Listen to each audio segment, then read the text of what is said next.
नमस्कार।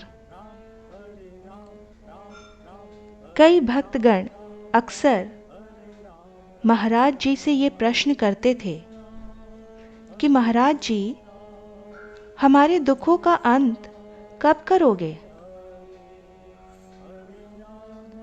आज भी ये प्रश्न कई भक्तों के हृदय में उठता है। आइए हम आज के इस विशेषांक में इसी बात पर चर्चा करते हैं कि मनुष्य के दुखों का अंत आखिर कैसे संभव है। महाराज जी कहते हैं कि आप अपने आप को प्रभु चरणों में, गुरु चरणों में संपूर्ण रूप से समर्पित कर दें, बिल्कुल वैसे जैसे कि आपका खुद का कोई अस्तित्व ही नहीं है। जो कुछ भी है वो गुरु का ही है, ईश्वर ही है। आपके द्वारा नित्य जीवन में होने वाले हर कर्म में कर्ता स्वयं प्रभु हैं। अतः उस प्रत्येक कर्म से उत्पन्न होने वाले परिणाम, चाहे सुख हो या दुख हो, वो केवल आपका कैसे हो सकता है? जो कर्म आपने किया ही नहीं, उसका परिणाम केवल आपका कैसे है? जो व्यक्ति जैसा करता है वह वैसा ही सुख या दुख भोगता है, इस बात को भूल जाइए और अपने आप को दुख का आरोप मत दीजिए। जगत में दुखों के कारण को समझने के लिए सर्वप्रथम अपने आप को जानिए। आपके दुखों का अंत स्वतः ही हो जाएगा। आप अपने आप को ईश्वर का अंश जानें और खुद को उनसे हमेशा जोड़ के रखें। प्रभु चरणों में अपने आप को पूर्ण रूप से बेबाक होकर समर्पित कर दें। फिर कौन सा दुख या कौन सा सुख, जो ईश्वर दे दें वही सर्वोत्तम है। इस बात का उदाहरण संत मीराबाई के जीवन से समझा जा सकता है। मीरा ने अपना जीवन श्री कृष्ण के प्रेम में न्योछावर कर दिया। उनके इस प्रेम भक्ति मार्ग में उन्हें अनगिनत दुख और पीड़ा उठानी पड़ी। पर ये जो दुख थे या ये जो परिस्थितियां थीं, क्या वास्तव में वो मीरा के लिए दुख थे? देखने वालों के लिए, हम जैसे लोगों के लिए मीरा की परिस्थितियां दुख शब्द से परिभाषित होती हैं, परंतु मीरा, उन्हें तो ये दुख कभी छू भी नहीं पाई।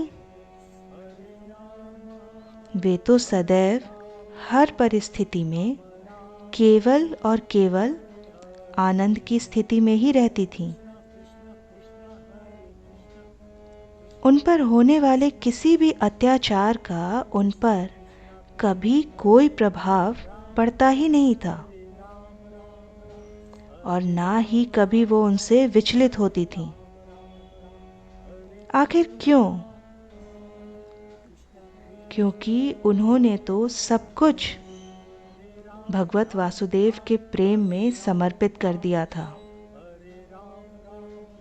तेरा तुझको ही अर्पण, क्या लागे मेरा।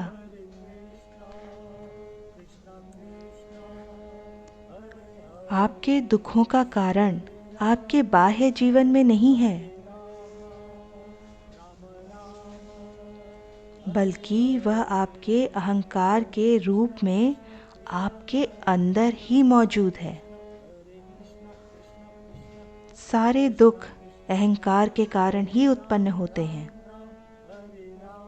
उसके साथ आपकी सारी परेशानियां भी आती हैं। असल में दुख का कारण आपके अंदर ही है और आप बाहरी घटनाओं पर केवल उसके होने का आरोप डालते हैं,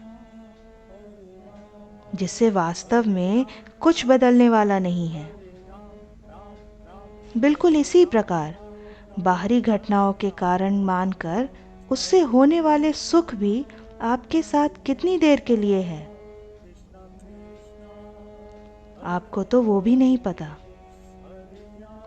फिर किस बात का अहंकार?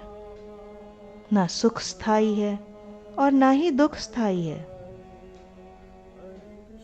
आप वास्तव में परम ईश्वर के अंश हैं।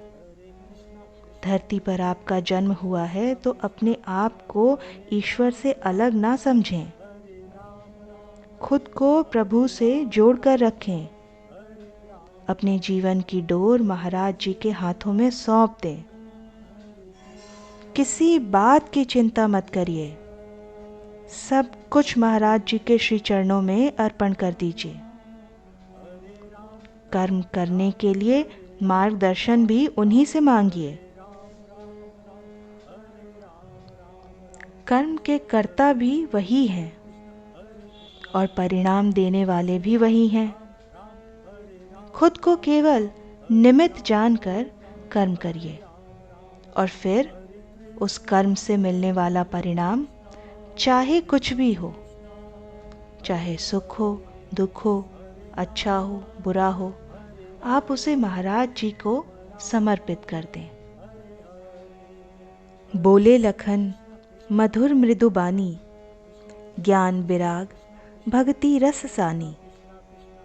काहू न को सुख दुख कर दाता, निज कृत कर्म भोग सबु भ्राता। अर्थात लक्ष्मण जी ज्ञान, वैराग्य और भक्ति के रस से सनी हुई मीठी और कोमल वाणी में कहते हैं कि हे भाई, कोई किसी को सुख दुख देने वाला नहीं है। सब अपने ही किए हुए कर्मों का फल भोगते हैं। जोग वियोग भोग भल मंदा, हित अनहित मध्यम भ्रम फंदा। जन्म मरनु जहाँ लगी जग जालू, संपत्ति विपत्ति कर्मु अरु कालू। अर्थात मिलना बिछड़ना, भले बुरे भोग, शत्रु मित्र और उदासीन लोग, ये सभी भ्रम के फंदे हैं, माया है। जन्म मृत्यु संपत्ति विपत्ति कर्म और काल, ये सब कुछ जगत के जंजाल हैं। आप केवल ईश्वर के अंश हैं।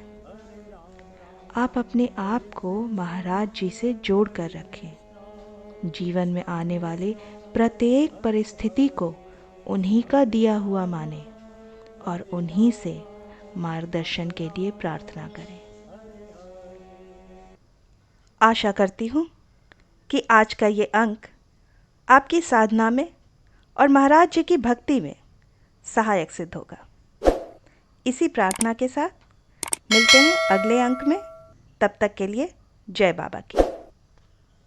हरे कृष्ण कृष्ण हरे कृष्ण कृष्ण कृष्ण कृष्ण कृष्ण कृष्ण हरे राम राम राम हरे राम राम राम हरे राम राम